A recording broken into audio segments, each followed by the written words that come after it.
flow again, we're going to take a moment to do a little unraveling, unwinding. So I'm going to get started in the seated position. Whichever seat might work best for you. I'm going to get started in Sukhasana, or cross-legged position, or crossed ankles actually. Helping the rotation of the hips, right? So outward rotation of the thigh bones there.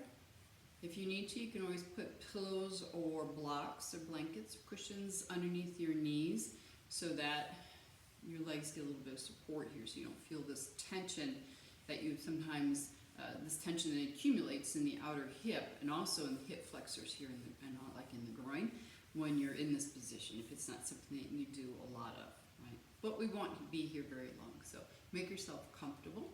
Make sure you're sitting up tall. Relax your shoulders down from your ears. And let's go ahead and close the eyes. Take a couple nice deep breaths. Right?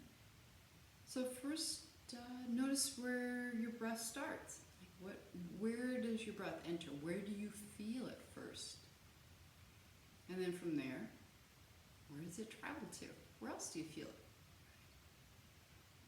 Let it be a full breath. Feel it in your throat, your chest, your ribs, your back. And then when it's time to exhale, slowly release it. Let it go. No controlling. Just let it happen. Experience. Be okay with being in the moment and letting the breath happen. Encourage your mind to focus on the sensations of the inhale and the exhale. Let's take one more breath, full and deep.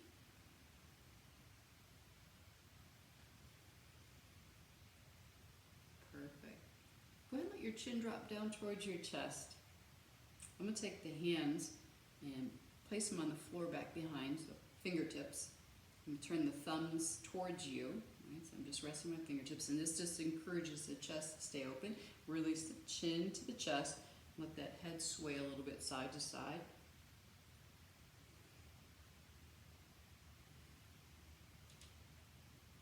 Right? If you need to hang out in one position, right? Maybe you have to hang out over the shoulder for a little bit, then go ahead and do that.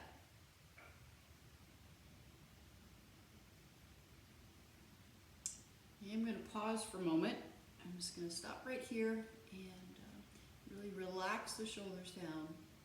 Make sure your jaw is relaxed. And then kind of rotate or twist a little bit. Look up, look down.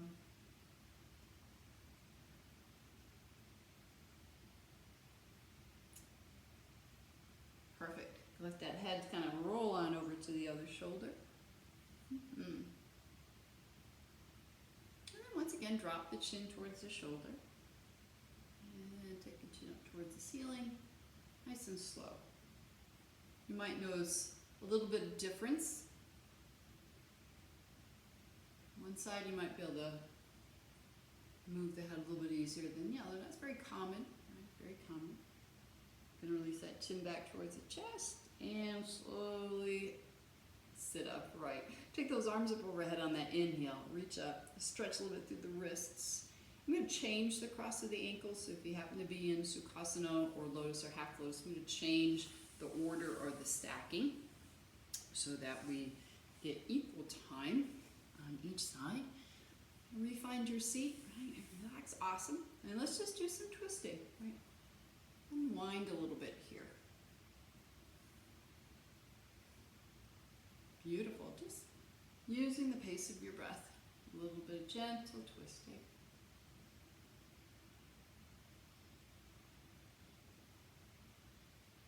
Perfect. Going to come back to middle and center. A little bit of shoulder roll. Forward and back. And then let's get a little bit bigger with that movement, that unraveling, that unwinding, that twisting. Take it over to one side. I'm just going to pause here for a moment. And maybe as the rib cage is twisting, let me move the head again. See how that feels. Perfect. We're going to take ourselves over to the other direction. So I'm going to inhale, arms up, and then exhale over to the other side. Pause here for a moment. seeing that full deep breathing in and out through your nose.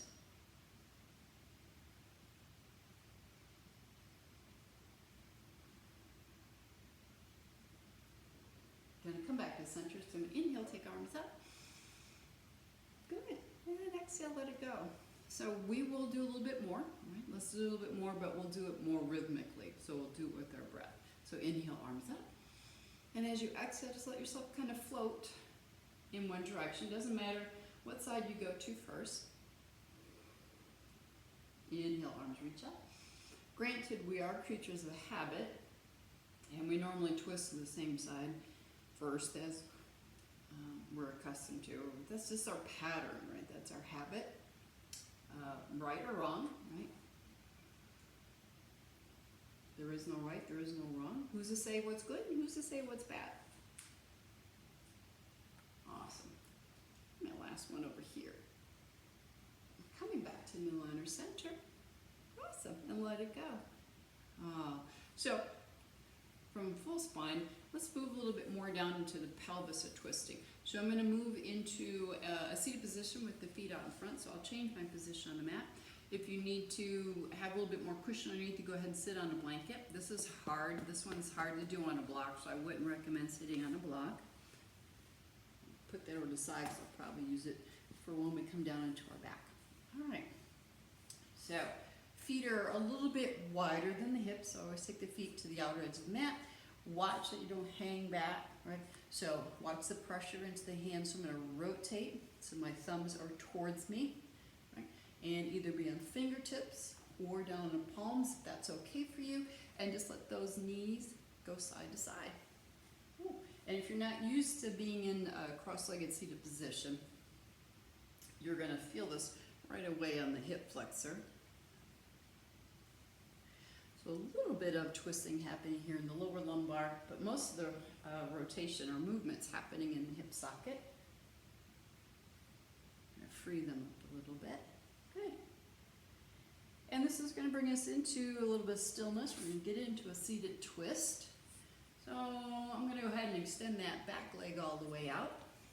And once again, if you need to have that blanket underneath you, one to kind of boost you up and help you to sit up straight, do that. Bring a foot in. Right? Whatever allows you to stay upright. Now let's go ahead and take a twist. I'm going to turn towards you. Once I'm going to watch the hand, make sure it's comfortable here.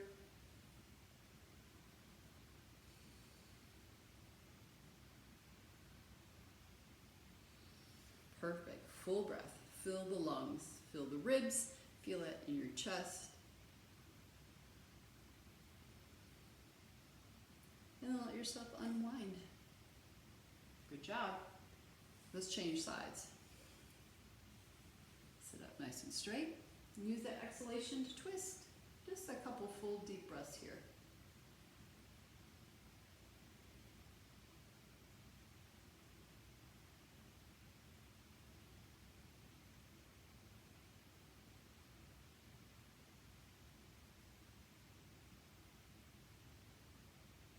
Fantastic.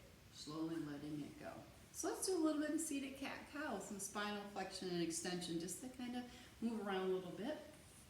And then we'll be moving on down to the floor. So it's a real brief little unraveling, unwinding session, right? So as you inhale, I'm just going to hold on to the back of the knees here. Feet are on the mat. Inhale, pull yourself up. Maybe squeeze those shoulder blades behind you a little bit. And then as you exhale, find that hammock. Relax into it. Inhale, roll up. And exhale, roll back.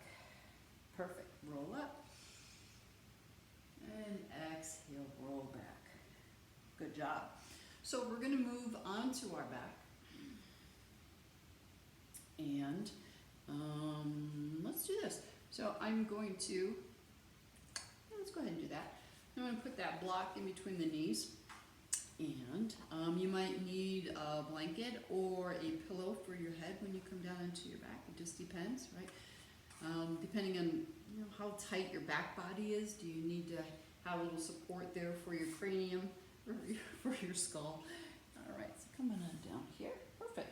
So I'm gonna do that same hip movement where we're doing the side to side rotation. Right? Going to do a little bit of that again from a reclined position. Inhale, lifting, and exhale, releasing. Perfect. Might be a little bit more relaxing when you're on your back.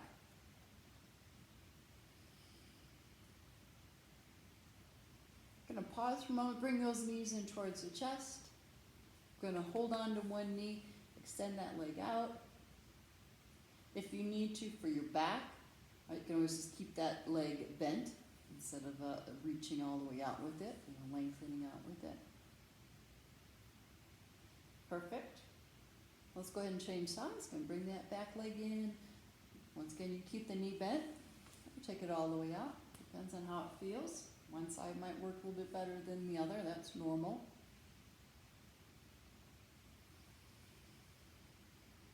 Perfect. Gonna bring that knee back in. A little bit of circle here. All right. So, double leg twist. I'm going to place a block in between the knees. So, for me, that creates a greater sense of twist. It might, for you, it might not. Something to try. I'm just putting the blanket over here so I have something to rest my knees on. Right. There we go. Perfect. And just reach out to the side. Now let's say your back shoulder doesn't come down to the floor, because that's very, very common.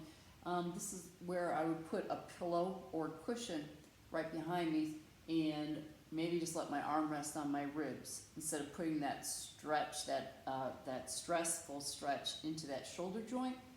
So if your shoulder doesn't come down to the floor behind you when you twist, if you can't keep your shoulders on the floor, just have some kind of support there for your arm. So your shoulder isn't getting that stress, because then you're creating more tension, and we're here to kind of unravel and relax and let it go. So have something around to help you. Right? This shouldn't be fighting. You shouldn't fight this. You should relax into it, breathe into it. It should be as easy as breathing. You're going to change sides. I'm going to take that out, bring it up. Take that blanket over to the other side. So, and release. There it goes. So if the shoulder came up like this, I would have a blanket or a pillow under the head. I'd have a cushion under the shoulder, and I'd let my arm rest here. Right? So I'm still getting some rotation in my upper spine, my thoracic spine, but wouldn't be causing any stress into the shoulder. I should be able to relax your jaw when you do this. Well, any twist, you should be able to relax your jaw. So things that twists help with.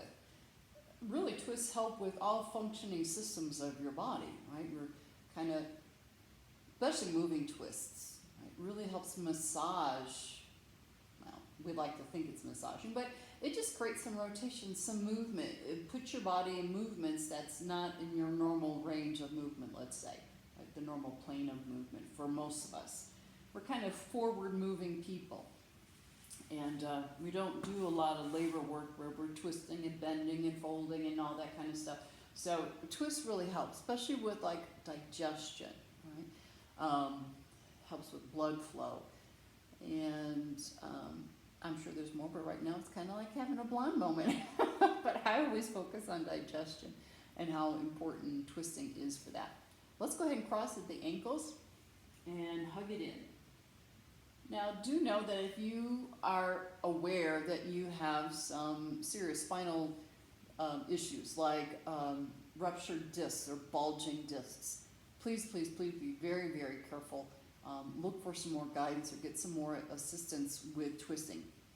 You can't tell where there is an issue happening if you know that you have a bulging disc or a slip disc. Twisting may not be the best thing for you. Kind of already got past that point of helping yourself, so you've got to really be careful with that stuff. Right, so all I did was cross the ankles and just hug them in. Nice stretch on the outer hip. Perfect. And let it go. Gonna go ahead and roll out to one side and bring it on up. Good.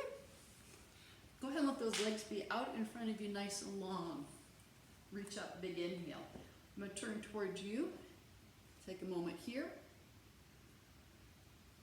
Right, not forcing it. And inhale, arms up. And exhale over to the other side.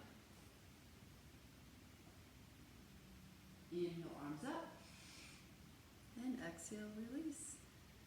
Fantastic. Just want to thank you so very much for just take a little bit of moment to unravel, unwind, right? Let it go. Let some of that tension, that physical tension, that emotional tension, or that so much happened in the mind tension, right? It's common, it happens to all of us. But please give yourself a moment. Let yourself relax, unwind, get outside. Get outside and enjoy. Until we meet again, namaste.